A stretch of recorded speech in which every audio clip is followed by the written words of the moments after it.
Hello Taurus, thank you for joining me for your monthly forecast for September. August was a very powerful month for us all with those eclipses. The energy from those is going to be working into the rest of this month and the rest of the year, quite frankly. And it asks you to stay mindful of your emotional considerations in whatever you do. In fact, as this month begins, Mercury and Mars are still anchored in that part of your horoscope that's concerned with precisely these areas. But the Sun is in the sign of Virgo, which is your sister Earth sign. Now, the fifth house, as this is for you, is a wonderful platform to express our talents. It's also about romance, it's about our children's activities, it's about the things we really enjoy in life. But in the first week, well, the Sun is going to be in an opposition with Neptune. In fact, Neptune is going to be an incredibly potent force this month. Now, Neptune for you is in the part of your horoscope to do with friendships, your highest, more spiritual hopes and aspirations, and also your long-term expectations. Whereas with the Sun, that's much more about instant needs. It's about the sunshine energy you need to really get you fired up and excited about what life might offer you. This opposition suggests that some of the drive of the Sun could, in some ways, be washed away a little bit. Neptune is the planet of the past, but it's also the planet that dissolves. If you imagine a landmass and the sea washing up on the shore, over a period of time, there is a degree of erosion. And that's what Neptune can do in this opposition. So you might not be quite as fired up as you would like. However, help is coming soon. Because Mercury is in a retrograde at the start of this month, and anything around family or emotional issues may have been a bit bogged down at the end of August and into the very start of this month. And with Mars there too, there may have been some situations where you felt a bit defensive or a bit frustrated that things weren't working as quickly as you would like. Well, Mars goes into a terrific location for you on the 5th, moving into Virgo itself, and Mercury ends its backward rotation, the retrograde. Now, also on the 6th, there is a full moon.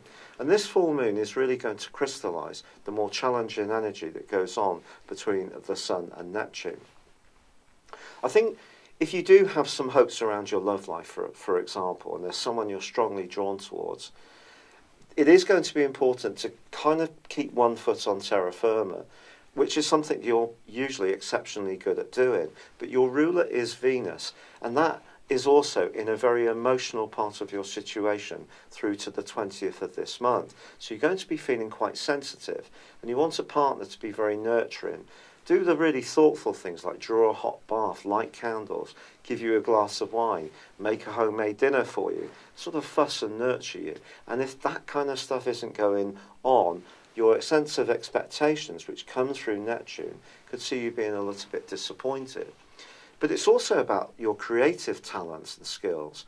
Those too can be swirling around and not quite formulating in quite the way you would want. But the help I spoke of really starts to break out for you from the 5th through to the 12th, because then the Sun forges a link with Pluto.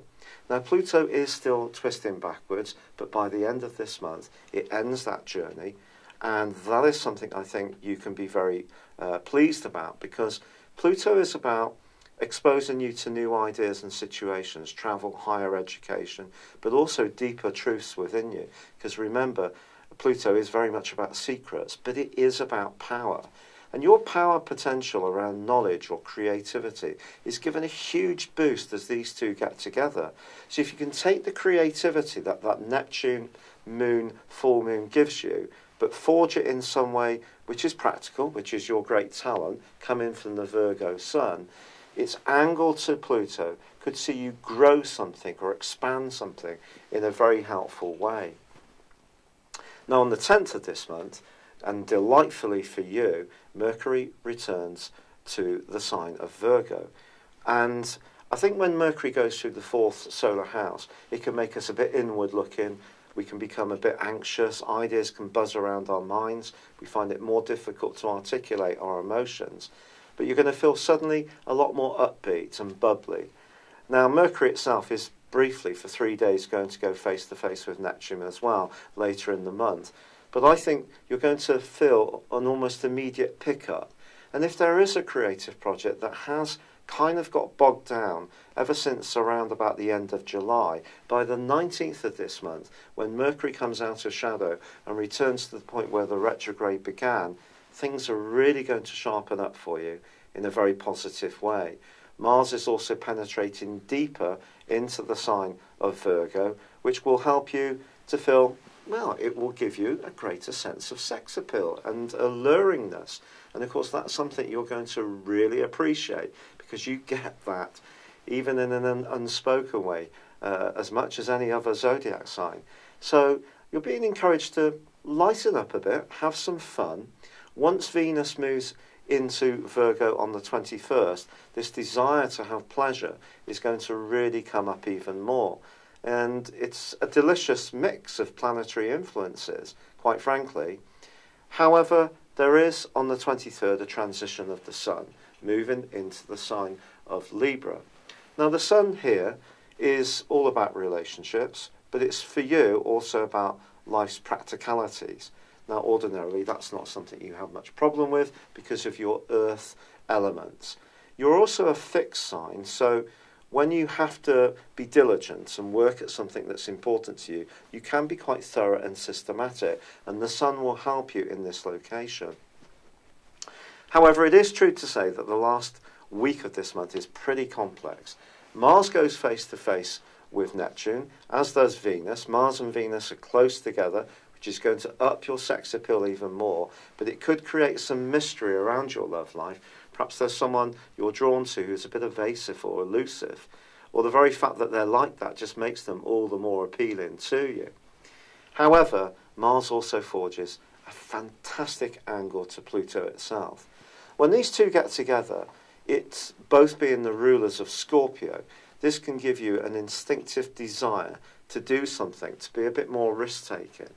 Sometimes people might say that you can be a bit direct, but this is a time when you perhaps need to be direct. Even if Neptune is creating some doubts and uncertainties, if you're clearer in what you're trying to achieve, that's a great time to go for it. It really, really is.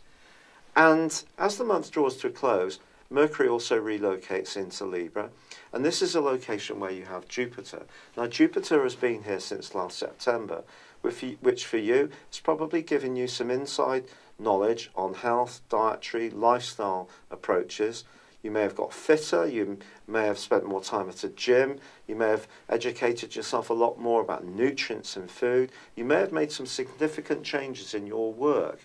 But this is a month that Jupiter also forges a brilliant angle to Saturn. Saturn is the planet of structure, and of course it's been in your sector of joint finances. And I think these two cooperating this month suggest that all the hard work that you've put in, if you've really gone with the flow with Saturn, can really start to show some reward. And Jupiter can come through for you with the Sun's help, with Mercury's help, with Saturn's help, as this month comes to a close. And I think it's taken the creativity, the imagination, the passion, the flair, the love that you bring to situations, and just bottling it up in a way which can be outputted in a more recognisable way. And there's every chance you can do this as this month draws to a close. It's been a real pleasure being with you, Taurus. Thank you so much. Good luck, and goodbye for now. Hello, thank you so much for watching my video. I'd love you to join me at my Horoscope Ace app. You can find this at www.horoscope-ace.com. You can use it through Android, iOS, Apple, or Facebook. Check out your ascendant or your moon sign, or download your free birth chart. There's all your favourite videos, plus there are daily, weekly, monthly and yearly horoscopes for general, love, Chinese and Indian astrology. If your passion is tarot, there's my brilliant 3-card money or love tarot readings too. And it's all there at www.horoscope-ace.com. Thank you.